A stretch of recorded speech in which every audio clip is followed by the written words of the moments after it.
প্রথম সিনেমা কাজল রেখা দিয়েই দর্শকদের নজরে পড়েছেন নবাগত নায়িকা মন্দিরা চক্রবর্তী। গেল ঈদে মুক্তি পেয়েছে সিনেমাটি। মুক্তির পর থেকেই প্রশংসায় ভাসছেন এই অভিনেত্রী। সিনেমায় মন্দিরার সঙ্গী হয়েছেন অভিনেতা শরীফুল রাজ। কাজল রেখা সিনেমায় যুক্ত হওয়ার পর থেকেই নেটিজেনদের চর্চায় রাজ মন্দিরা জুটি। পর্দায় যেমন সিনেমা প্রেমীদের নজর কেড়েছেন, তেমনি তাদের রসায়ন চোখে পড়েছে সবার। আর তাই তো বারবার প্রেমের বিষয়টি নিয়ে চর্চা হচ্ছে নেট দুনিয়ায়। এবার রাজের সঙ্গে প্রেমের প্রসঙ্গে মুখ খুলেছেন মন্দিরা।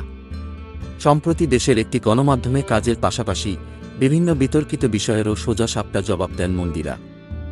তবে সেগুলোর বেশিরভাগই ছিল রাজকে ঘিরে। এ সময় রাজ মন্দিরাকে নিয়ে সুন্দর একটি প্রেমের গসিপ হলে কেমন লাগবে, এমন প্রশ্নের জবাবে মন্দিরা বলেন, কাজ করতে গেলে গসিপটা তো হবেই, এটার জন্য আমার প্রস্তুতি ছিল। অভিনেত্রী আরও বলেন, আমরা খুবই ভালো বন্ধু, প্রেম হওয়ার সুযোগ নেই আসলে।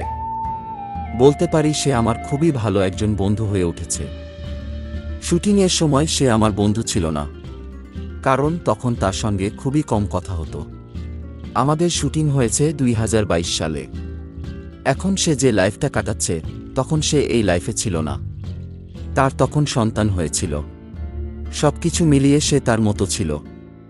তখন মাত্রই আমাদের প্রথম দেখা।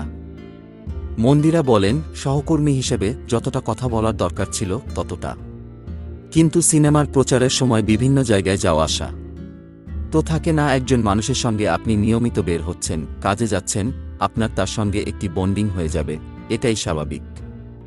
আমাদের মধ্যে ঠিক সেটাই হয়ে ভালো বন্ধুত্ব তৈরি হয়েছে, এর বাইরে কিছু না।